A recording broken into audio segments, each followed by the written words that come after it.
আজকের ফিজিক্স ক্লাসে আমি যে বিষয়টা নিয়ে ডিসকাস করা শুরু করব সেটা হচ্ছে শব্দ বা সাউন্ড। গত সপ্তাহে আমি এর প্রথম অংশ ডিসকাস করেছিলাম, ছোট্ট একটা পার্ট বাকি আছে, আজকে এটা কিন্তু কমপ্লিট করে দেবো। তো আজকের প্রথমে আমরা যেটা নিয়ে আলোচনা করে নেওয়া উচিত সেটা প্রত্যেকে হেডিং করে নাও তরঙ্গ। আগের দিন শব্দের বেগ থেকে শুরু করে অনেক ছোট ছোট ইনফরমেশন দেওয়া ছিল, আজকে হেডিং করো তরঙ্গ। দেখো, অনেকেই পরীক্ষা দিয়েছো, অনেকের পরীক্ষা খুব ভালো হয়েছে, অনেকের পরীক্ষা খুব একটা ভালো হয়নি। প্রত্যেকে যারা দাওনি আজকেও পরীক্ষা দিয়ে নিও। আমি আগামীকাল কিন্তু কে কত পেলে রেজাল্ট দিয়ে দেবো। রিয়ার পরীক্ষা খুব ভালো হয়েছে, রিয়ার পরীক্ষা দারুণ হয়েছে, এইভাবেই কিন্তু ভালো করে পড়তে থাকো। ওকে, চলো তাহলে প্রথমে হেডিং করো তরঙ্গ। তাহলে তরঙ্গ কাকে বলে, তরঙ্গ কিভাবে সৃষ্টি হয়, বা তরঙ্গের সঙ্গে সম্পর্কিত রাশি, এটা কিন্তু আমি গত ক্লাসে ডিসকাস করে নিয়েছিলাম। তো ভালো করে শুনে নেওয়া উচিত। এই যে তরঙ্গ নিয়ে আলোচনা এবার করব, তরঙ্গের যে ভাগ বলবো, এই তরঙ্গকে মোটামুটি কটা ভাগে ভাগ করা যায় কেউ বলতে পারবে? তরঙ্গকে ভাগ করা যায় দুটো ভাবে। একটা হচ্ছে ইলেকট্রোম্যাগনেটিক ওয়েভ, যেটাকে বাংলায় বলতে পারি যে তড়িৎ চুম্বকীয় তরঙ্গ। তড়িৎ চুম্বকীয় তরঙ্গ বাংলায় বলতে হলে, আর ইংলিশে বলতে হলে যে ইলেকট্রোম্যাগনেটিক ওয়েভ। ওকে, ইলেকট্রোম্যাগনেটিক ওয়েভ বা তড়িৎ চুম্বকীয় তরঙ্গ কাকে বলি আমি আসছি। নেক্সট হচ্ছে ইলাস্টিক ওয়েভ, যেটাকে আমরা কি বলি, যেটাকে আমরা বলতে পারি স্থিতিস্থাপক তরঙ্গ। ওকে, আর একটা হচ্ছে ইলাস্টিক ওয়েভ, যেটাকে বলি আমরা স্থিতিস্থাপক তরঙ্গ। ইংলিশ টার্মগুলো লিখে রাখো। ডাব্লিউবিসিএস মেন্স পরীক্ষা, সাব ইন্সপেক্টরের পরীক্ষা, এই সমস্ত পরীক্ষার ক্ষেত্রে কিন্তু ইংলিশ টার্মগুলো যথেষ্ট কার্যকরী হবে।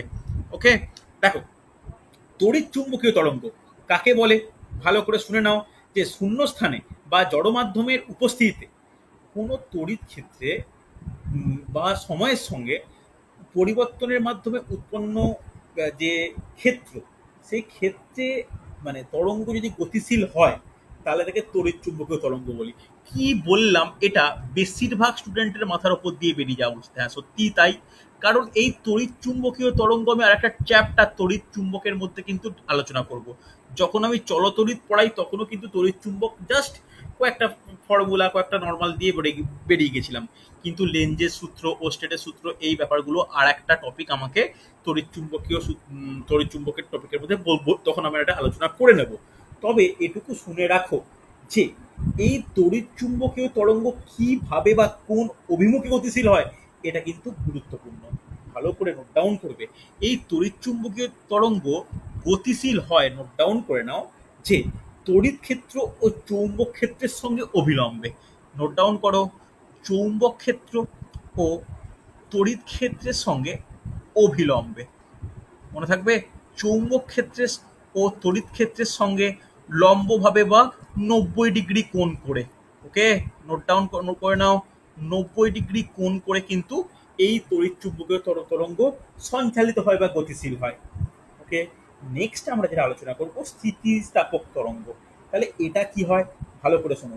এইখানে স্থিতিস্থাপক তরঙ্গটা পুরোপুরি ডিপেন্ড করে মাধ্যমের ওপর। অর্থাৎ মাধ্যম তো একটা কণা দ্বারা গঠিত হয়, সে কঠিন তরল গ্যাস যাই বলি না কেন, সেই মাধ্যমের কণাগুলির যৌথ আন্দোলনের ফলে এক স্থানে সৃষ্টি হয় আর এক স্থানে কিন্তু এগিয়ে যায়। এতে কি হয়, মাধ্যমের কণাগুলির কোনো রকম স্থানচ্যুত বা স্থানের কোনো চেঞ্জ হয় না। ঠিক আছে, এই যে স্থিতিস্থাপক তরঙ্গ বলছি, এটাকে আবার দুটো ভাগে ভাগ করা যায়। কি কি কেউ বলতে পারবে? স্থিতিস্থাপক তরঙ্গকে দুটো ভাগে ভাগ কি কি?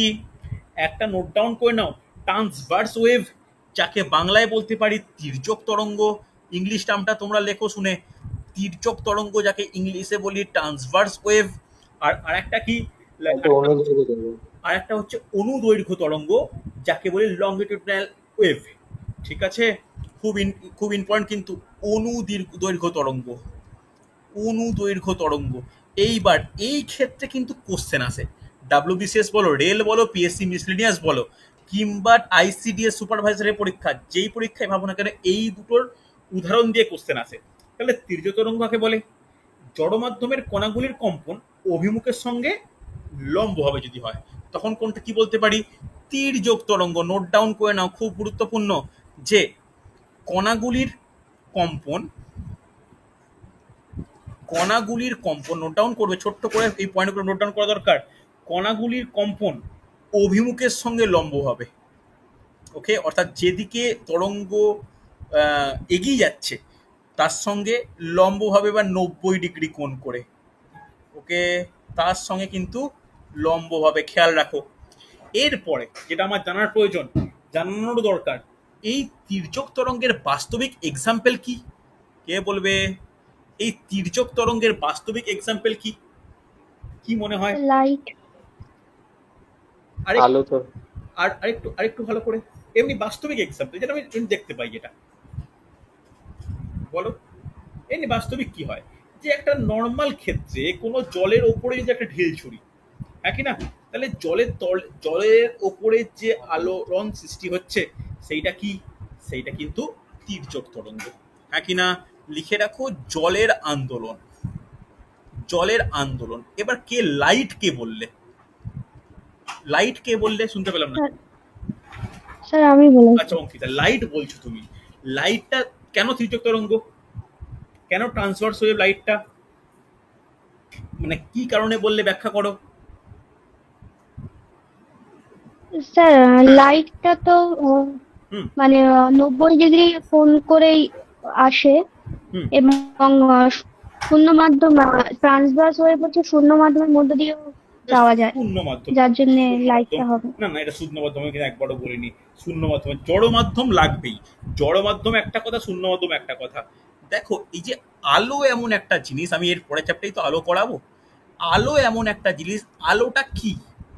আলোটা শক্তি না কি, না তরঙ্গ না কি? কে বলবে আলোটা কি? শুভজিৎ বলতে পারবে সে তরঙ্গ। আলোটা কি? আলোটা কি? শুনতে পেলাম না আমি, তোমার কথা বলতে স্লো শোনা যাচ্ছে, আস্তে শোনা যাচ্ছে। দেখ, একদমই তাই। আলো হচ্ছে কণা ও তরঙ্গ। আমি ওই জন্য দেখো দুটো আলাদা করে দাগ দিয়ে রাখলাম। কণা ও তরঙ্গ ডুয়েল একটা নেচার বর্তমান, ঠিক আছে? তাহলে এই এই আলোর ওয়েভ লাইক বিহেভিয়ার রয়েছে, এই আলোর তরঙ্গে লাইক বিহেভিয়ার, অর্থাৎ একটা wave like behaviour, particle like behaviour, wave like behaviour, দুটো টাইপের কিন্তু আলোর মধ্যে নেচার বর্তমান। এই কারণে আমরা বলি আলোর কিন্তু ওয়েভ পার্টিকেল ডুয়ালিটি, অর্থাৎ কণা এবং তরঙ্গ যৌথ বা দ্বৈত হিসাবে আচরণ করে, ঠিক আছে? এটা কিন্তু আমরা কোয়ান্টাম দিয়ে, ফোটন দিয়ে আমরা কিন্তু ব্যাখ্যা করব, ঠিক আছে? যথেষ্ট গুরুত্বপূর্ণ এই টপিকটা। আমি মানে ছেড়ে রাখছি এখন, কারণ এই আলোটাকে এক্সাম্পলের মধ্যেই আমি লেখাচ্ছি না, এই কারণে আলো কি হিসাবে আচরণ করবে এটা আলাদা টপিক একদম। মানে কি বলবো, কিছু ডি ব্রগলি হাইপোথিসিস আমরা পড়বো, আমরা ডিফারেন্ট ওয়েতে এই হাইজেনবার্গ পড়বো। তখন আলোর সঙ্গে যখন পড়া তখন আমরা কিন্তু পড়ে নেবো, ওকে? মনে থাকবে? তাহলে এখানে জাস্ট লিখে নাও যে কণাগুলির কম্পনের অভিমুখের সঙ্গে লম্বভাবে হয়, যার বাস্তবিক এক্সাম্পল হচ্ছে জলের আন্দোলন, ঠিক আছে?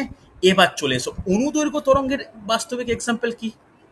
অনুদৈর্ঘ্য তরঙ্গের বাস্তবিক এক্সাম্পল, আগে এক্সাম্পল বলো, তারপরে হচ্ছে আমরা কাকে বলে বা কোন দিকে যাব।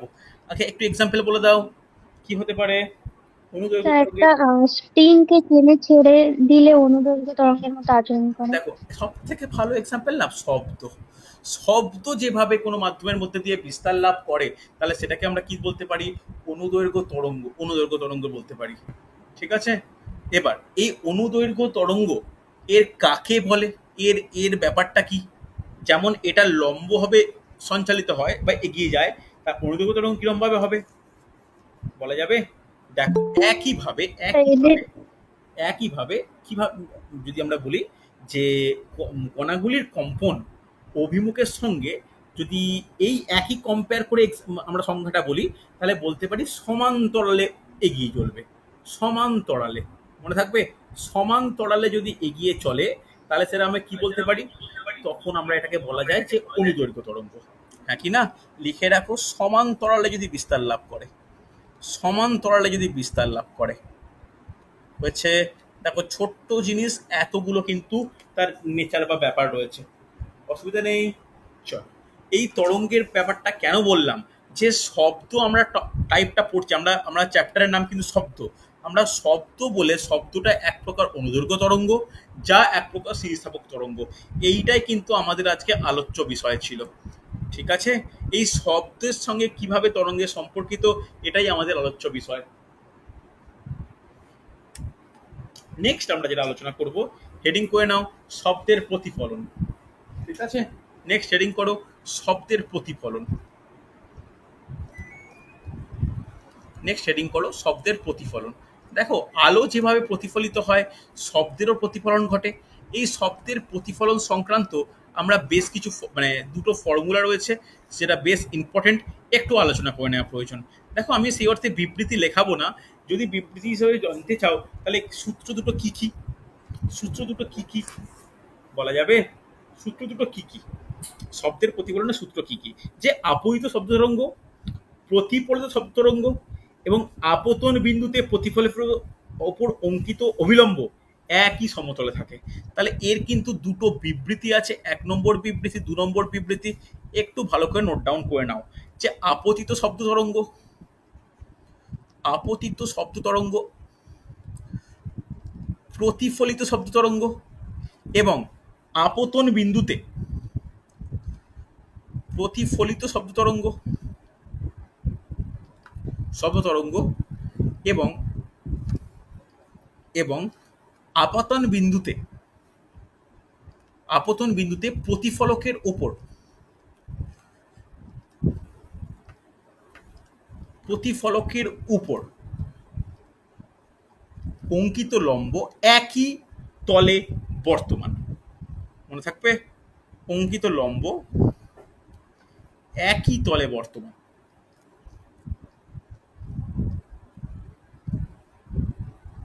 ওকে, অসুবিধা নেই। নেক্সট নোট ডাউন করবে 2 নম্বর, যে একদম আলোর মতো সেম টু সেম আপাতন কোণ ইজ ইকুয়াল টু প্রতিফলন কোণ। অর্থাৎ আপাতন কোণ ও প্রতিফলন কোণ পরস্পর কি হয়? সমান হয়।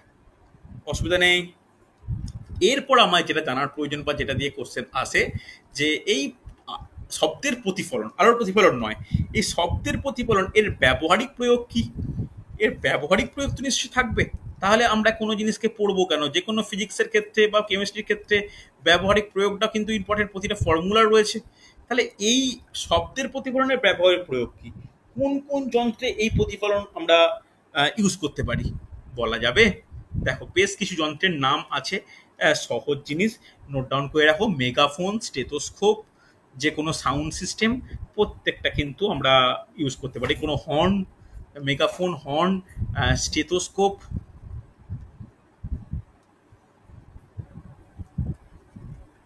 নোট ডাউন করে নাও, স্টেথোস্কোপ প্রভৃতি যন্ত্রে কিন্তু আমরা শব্দের প্রতিফলনকে ব্যবহার করতে পারি। ওকে, নেক্সট শব্দের প্রতিফলন তো বললাম, এর পরের টপিক কিন্তু আরেকটু ইম্পর্টেন্ট। হেডিং করে নাও যে প্রতিধ্বনি। আগে কেউ আমাকে বলতে পারবে এই প্রতিধ্বনি বলতে কি বুঝি, বা প্রতিধ্বনি কি? কারো কোনো আইডিয়া? প্রতিধ্বনি বলতে কি বুঝি নিজের ভাষায়? প্রতিধ্বনি বলতে কি বুঝি? দেখো, কোনো উৎস থেকে যখন শব্দ কোনো দূরের প্রতিফলকে প্রতিফলিত হয়, তাহলে মূল শব্দটা পৃথক পৃথকভাবে একই অবিকলভাবে একই ধ্বনিতে আবার শ্রোতার কানে এসে পৌঁছায়। তাহলে তাই কি বলা হয়? প্রতিধ্বনি বলে। এর পরে ভালো করে শুনবে, খুব ইম্পর্টেন্ট, যে পয়েন্টগুলো প্রতিধ্বনির জন্য গুরুত্বপূর্ণ। প্রতিধ্বনিতে আমরা দুরকম শব্দ শুনতে পাই। একটা কি, যে স্পষ্ট শব্দ, আর একটা হচ্ছে কি বোধগম্য। যে হ্যাঁ, স্পষ্ট শব্দটা কি বলা হয়? যে বোধগম্য। অর্থাৎ বোধগম্য বলতে কি, যে আমি যেটা বললাম ইকো যদি হয় বা প্রতিফলিত যদি হয়, সেটা হচ্ছে সে একদম শুনতে পাবো, পরিষ্কার শুনতে পাবো, তাকে আমরা বোধগম্য বলতে পারি। আর একটা হচ্ছে বোধগম্য ছাড়া জাস্ট একটা শব্দ শোনা যায়। এই যে শব্দ বা ইকো একটা শুনতে পাচ্ছি, এর কিন্তু প্রপার রেঞ্জ পাওয়া মুশকিল, যে কত দূরে বা কিভাবে সম্ভব। কিন্তু বোধগম্য শব্দের প্রতিধ্বনি শোনার জন্য কিন্তু একটা দূরত্ব পাওয়া যায়। খুব ইম্পর্টেন্ট, ভালো করে শুনে রাখো, যে এই এটা লিখে রাখো, এন, এন পদাংশ যুক্ত, এন পদাংশ যুক্ত। অনেকে মনে করতে পারো সেই পদাংশ বলতে কি, ব্যাখ্যা করছি। এন পদাংশ যুক্ত বোধগম্য শব্দের ক্ষেত্রে, বোধগম্য শব্দের ক্ষেত্রে প্রতিধ্বনি প্রতিধ্বনি শোনার দূরত্ব খুব ইম্পর্টেন্ট, কিন্তু কাজে লাগে এটা। প্রতিধ্বনি শোনার দূরত্ব, যে দূরত্বকে আমরা কি দ্বারা প্রকাশ করি, ডি দ্বারা প্রকাশ করি, ইজিক্যাল টু কি হবে কেউ বলা যাবে? নোট ডাউন করে নাও, এন গুণিত 33.2 মিটার, 32 নয়, এক্সট্রিমলি সরি, 33.2 মিটার, এন গুণিত 33.2 মিটার। মনে থাকবে, এটা কিন্তু যথেষ্ট গুরুত্বপূর্ণ। এবার চলে এসো পদাংশ। এই পদাংশ কথাটার অর্থ কি কে বলবে? অনেকেই জানো, 9-10-এ অনেকেই স্টুডেন্টদেরকে পড়াও, তারা কিন্তু বলতে পারবে। এই পদাংশ কথার অর্থ কি বলা যাবে? এই পদাংশ কথার অর্থ কি? স্যার একক প্রচেষ্টায় যতটুকু শব্দ মানে আমরা ছোটবেলায় তো এই পদাংশ ওয়ার্ড দিয়ে শিখেছি, তো বেসিক ইংলিশ, সেটা কি বলে পদাংশ মানে? সিলেবেল। ওকে, এবার সিলেবেল কথাটা বললে তোমরা ঠিক শোনাবে, সিলেবেল, হ্যাঁ কি না? যদি বলি কলকাতা, তাহলে কি হবে? কলকাতা, দুটি পদাংশ, তাহলে এন ইজিক্যাল টু কি? 2, হ্যাঁ কি না? তাহলে সিলেবেল নিশ্চয়ই আমাদেরকে তো মানে আমাকে এই মুহূর্তে শেখানোর প্রয়োজন নেই। সিলেবেল সম্পর্কে আইডিয়া প্রত্যেকেই রয়েছে, যে কোনো শব্দ ইউজ করতে যে যতগুলো মানে কি বলবো, একটা শূন্যস্থানের ব্যাপার তৈরি হয়, তাকে কি বলা হয়? তাকে বলা হয় সিলেবেল। যেমন যদি বলি চেয়ার, দুটো সিলেবেল। আর সিঙ্গেল সিলেবেলেরও হয়, যেন এন ইকুয়াল টু 1, যেমন কি অ্যান্ট, পিঁপড়ে, অ্যান্ট, বেড, ব্ল্যাক, ব্যাংক, এই সব ছোট ছোট ছোট ওয়ার্ডগুলো, এগুলোকে আর কি ভাঙা যায় না, তখন এন ইজিক্যাল টু 1 হবে, হ্যাঁ কি না? যদি বলি জানুয়ারি, জানুয়ারি, তাহলে কটা ভাঙতে পারছি? 4টে, সিলেবেল 4, ক্লিয়ার কি না? যদি বলি এলিফ্যান্ট, এলিফ্যান্ট, তাহলে কটা হচ্ছে? 3টে। তাহলে এই ছোট ছোট, এটা না একমাত্র রেলের পরীক্ষায় মানে সিবিটি 2-তে কোশ্চেন আসতে লক্ষ্য করা যায়, তাই এটা বলে রাখলাম। আমি কখনো না এই সিলেবেল দিয়ে বলিনি, ইচ্ছা করে দেখলাম কোশ্চেনটা দিল, এই কোশ্চেনটা দিয়েছিল খুব সম্ভবত এই লিটারেচার দিয়ে, ঠিক আছে? এই লিটারেচার দিয়ে কিন্তু কোশ্চেন দিয়েছিল, সেখানে সিলেবেলটা জাস্ট ভেঙে তার রেসপেক্টে কিন্তু দূরত্বটা বের করতে হয়। তো স্টুডেন্টরা কেউই খুব একটা অ্যাটেম্প হয়নি ওই ইয়েতে, কেন রেলের পরীক্ষায় তো কত পার্সেন্ট ওই কোশ্চেন অ্যাটেম্প করেছে বোঝা যায়, 23% অ্যাটেম্প করেছে, 9% কারেক্ট করেছে। মানে ভাবো যে কোশ্চেনটা কি লেভেলের, মানে টাফ বলবো না, কতটা কনসেপচুয়াল, আমি এটা বলে রাখলাম, গুরুত্বপূর্ণ কিন্তু। তাহলে সি লেভেলের ওপর কোনো বোধগম্য শব্দের ক্ষেত্রে প্রতিধ্বনি শোনার দূরত্ব একটা নির্ণয় করা সম্ভব। এবার যদি আমরা কোনো ক্ষণস্থায়ী শব্দের ক্ষেত্রে শুনতে চাই, ক্ষণস্থায়ী, এটা অস্পষ্ট হলেও চলবে, কোনো ক্ষণস্থায়ী যদি শব্দের ক্ষেত্রে একটা আমরা দূরত্ব কত হতে হবে বলা যাবে? একটা উৎস আর প্রতিফলকের মধ্যে দূরত্বটা এক্স্যাক্ট কত হলে তবে হচ্ছে প্রতিধ্বনি শুনতে পারবো? কে বলবে? বলা উচিত কিন্তু, নোট ডাউন করে নাও। 17 মিটার। আমরা এক্স্যাক্ট যদি বলে দিই, ন্যূনতম ডিস্টেন্স হচ্ছে 16.6 মিটার। ওকে, 16.6 মিটার, মনে থাকে জানো, ঠিক আছে? এই 16.6কেই দ্বিগুণ করতে দেখো, 33.2 হয়েছে, হ্যাঁ কি না? 16.6 মিটার, মনে রাখো কথাটা, 16.6 মিটার এক্স্যাক্ট ভ্যালু দিয়ে কিন্তু কোশ্চেন দেয়। এবার চলে আসি আমরা প্রতিধ্বনির ব্যবহারিক প্রয়োগ। তোমরাই বলো, এই প্রতিধ্বনির ব্যবহারিক প্রয়োগ কি, বা এই প্রতিধ্বনির মানে কি কি অ্যাপ্লিকেশন রয়েছে বলা যাবে? অন্তত কয়েকটা অ্যাপ্লিকেশন বলো। দেখ, প্রথমেই হচ্ছে সমুদ্রের গভীরতা নির্ণয়। হ্যাঁ, আমরা আসছি। ফার্স্ট হচ্ছে সমুদ্রের গভীরতা নির্ণয়।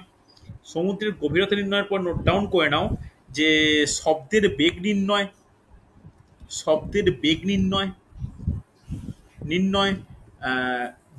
বিমানের অবস্থান নির্ণয়, সেটা নয় একই ধরনের। লাস্ট নোট ডাউন করে নাও চিকিৎসাবিদ্যা, মনে থাকবে? তাহলে এই সমস্ত ক্ষেত্রে কিন্তু প্রতিধ্বনির ব্যবহার রয়েছে, হ্যাঁ কি না? অসুবিধা নেই। চলো নেক্সট আমরা যেটা জানার প্রয়োজন, যে শব্দ তো আমরা আলোচনা করছি, তাহলে শব্দের লাস্ট একটা শ্রবণ ক্ষমতার ওপর ভিত্তি করে বিভিন্ন তরঙ্গ দৈর্ঘ্যের ওপর আমরা শব্দকে ভাগ করব। তাহলে শব্দকে কটা ভাগে ভাগ করতে পারি ওই রকম ভিত্তিতে শব্দকে মোটামুটি দুটো ভাগে ভাগ করা যায়। তাহলে দুটো ভাগে ভাগ কি কি নোট ডাউন করে নাও। প্রথম ভাগ হচ্ছে শব্দে তর শব্দ। ওকে, শব্দে তর শব্দ। ওকে, আর একটা হচ্ছে শব্দোত্তর শব্দ।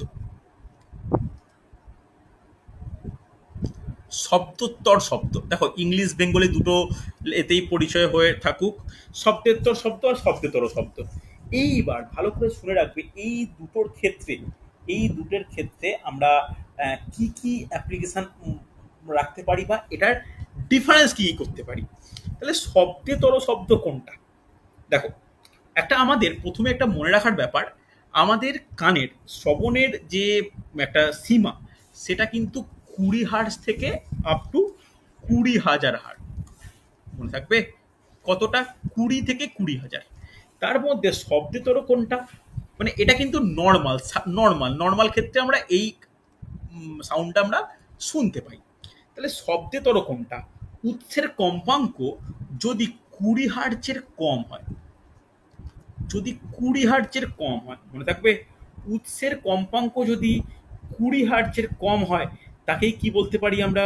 তাকেই বলতে পারি হচ্ছে শব্দতর সাউন্ড। কোনো অসুবিধা নেই? হ্যাঁ কি না? কোনো ডাউট থাকলে আমাকে বলবে। হয়েছে? চলো। আর যদি কোনো ক্ষেত্রে 20,000-এর একটা 20-র কম আর একটা যদি 20,000 হার্টজের বেশি হয়ে যায়, ওকে, তাকে বলা হয় শব্দোত্তর। অসুবিধা নেই? যেটা 20,000-এর থেকে বেশি হয়ে যাচ্ছে। এরপরে যেটা ভালো করে শোনার প্রয়োজন, এই যে শব্দতর শব্দ বললাম যেটা 20 হার্টজের কম, এই রকম ক্ষেত্রে কি কি এক্সাম্পল আছে? এক্সাম্পল কি কি আছে বলা যাবে? দেখো, কিছু প্রাণী এই ধরনের শব্দ সৃষ্টি করে নিজেদের মধ্যে যোগাযোগ রাখে। জিকের জন্য বলে রাখছি, 4টে প্রাণীর নাম শুনে রাখো: গন্ডার, হাতি, তিমি, হাঙর। হাঙর লিখতে হবে না, হাঙরের ঠিক এখন নর্মাল রেঞ্জেই হয়।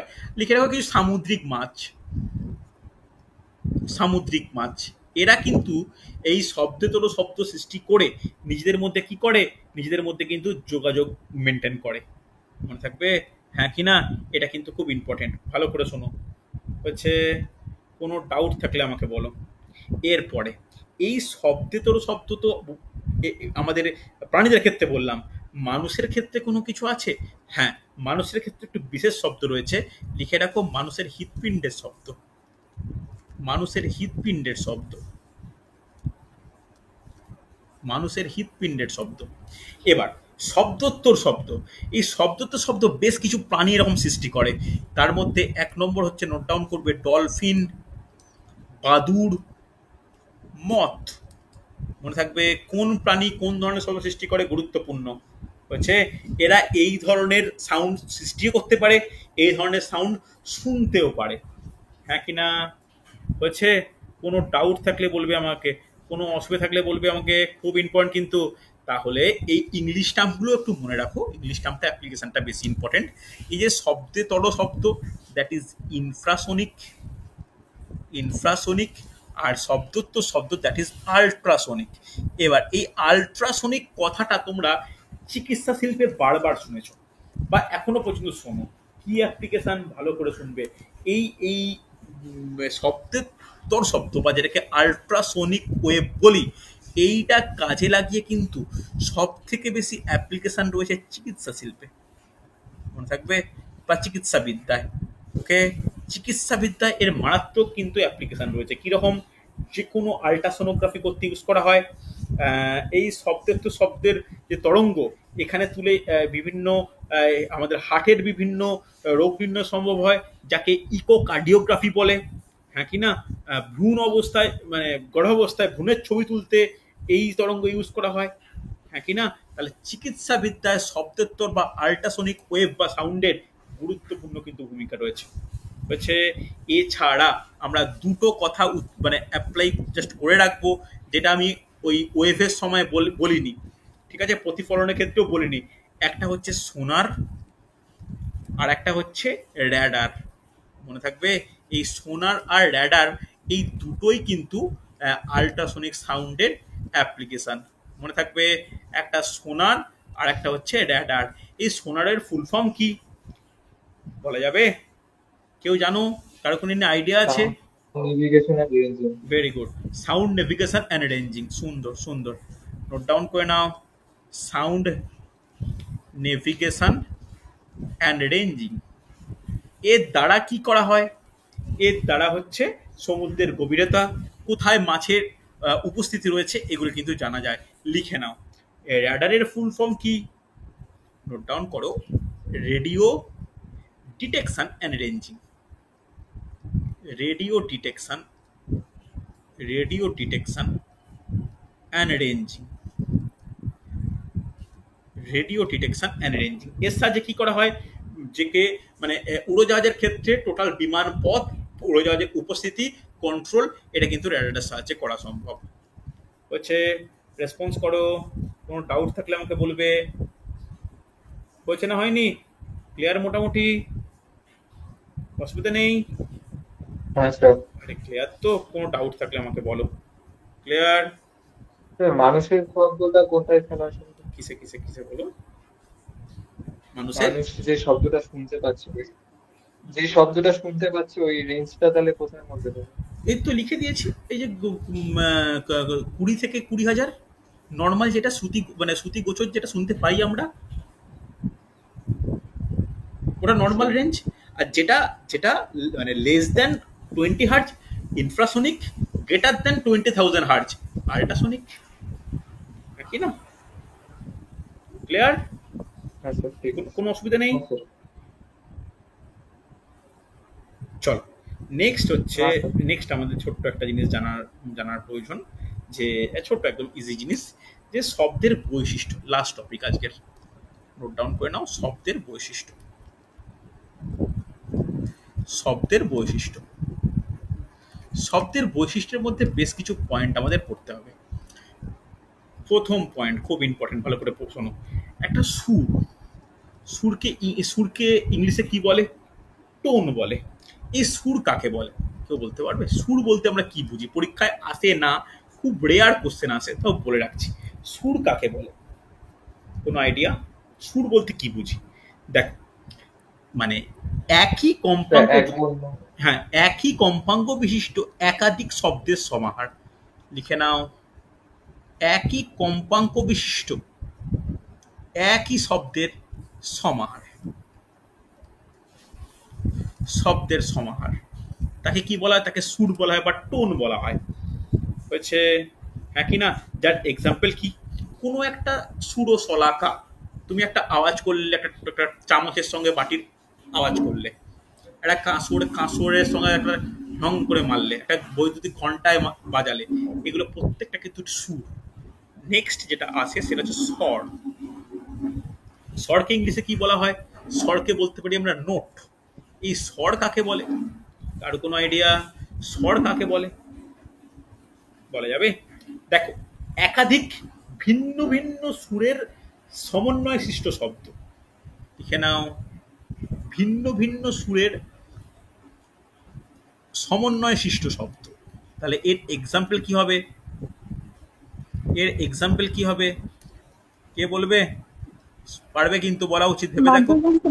বাদ্যযন্ত্র একসঙ্গে অনেকগুলো বাজছে, হ্যাঁ কি না?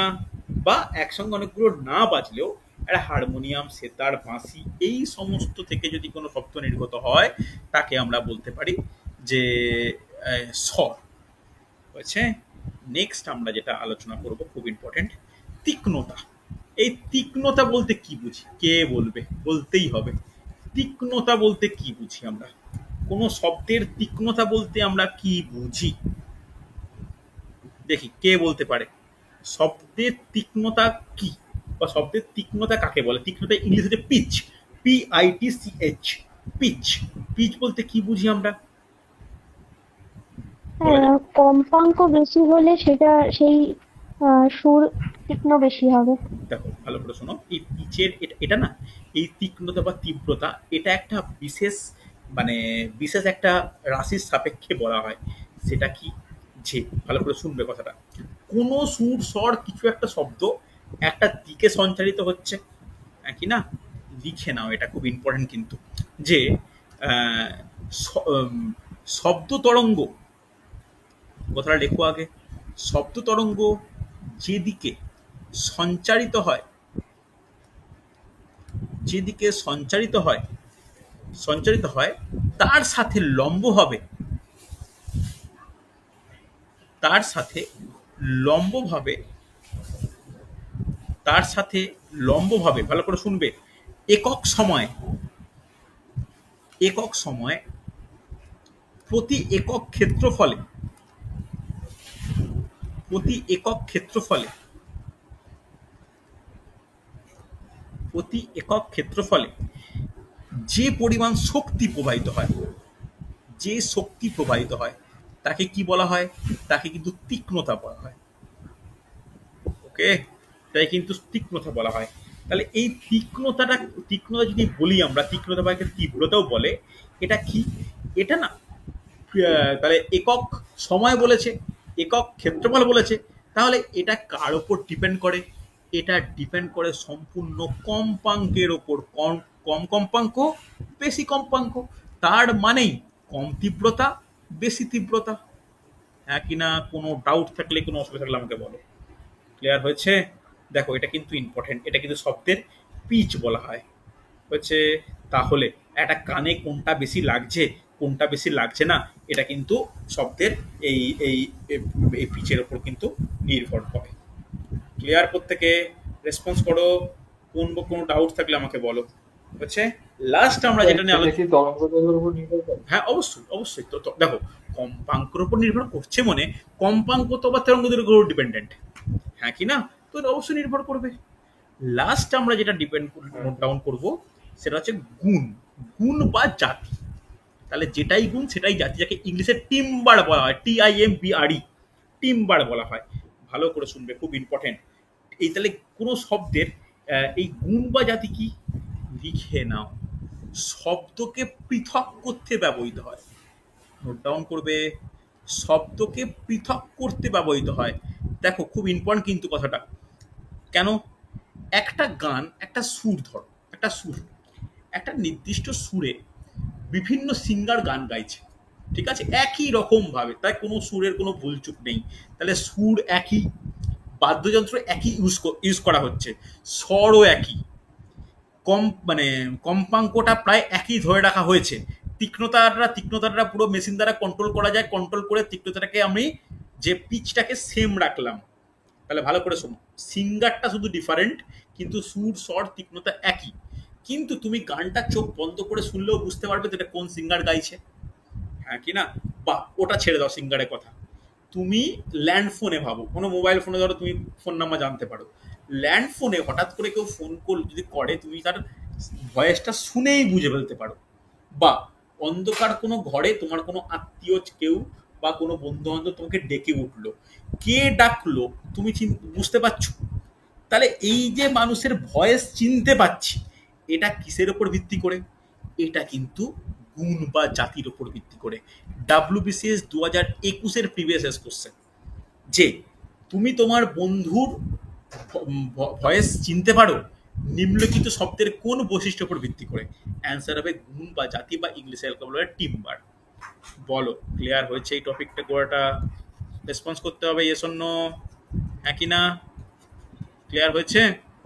রূপঙ্কর, পরীক্ষা দিয়ে নিও, খারাপ হোক ভালো হোক, প্রত্যেককে বলছি পরীক্ষা দিয়ে নিও, হচ্ছে একই না? কোনো ডাউট থাকলে বলবে আমাকে, কোনো অসুবিধা থাকলে, কোনো সমস্যা থাকলে বলবে। ক্লিয়ার একদম? দেখো, যে টপিকটা আমার বাকি ছিল আমি কিন্তু শেষ করলাম। সায়েন্স কিন্তু অনেকটাই প্রায় এগিয়ে যাচ্ছে। এরপরে আমি ফিজিক্সের যে টপিক নিয়ে ডিসকাস করা শুরু করব সেটা হচ্ছে লাইট। তো লাইট প্রত্যেকের ওভারঅল দেখে রেখো, তাহলে আমরা আলোচনা করতে সুবিধা হবে। এই সপ্তাহের যে MCQ ক্লাসটা নেব, এটা কিন্তু শব্দের ওপর, ঠিক আছে? আমি অনেক কিছু করাইনি বলতে কিছু ক্ষেত্রে শব্দের হচ্ছে এই অঙ্ক কয়েকটা রয়েছে, অঙ্ক করাতে হবে, সেইগুলো আমরা পরের দিন ডিসকাস করে নেবো, যে কীরকম অঙ্ক, কী কী ফর্মুলা দিয়ে করতে হবে, কী কী ব্যাপার, সেগুলো আমরা আলোচনা করে নেবো। ওকে, চলো আজকে তাহলে এতটাই।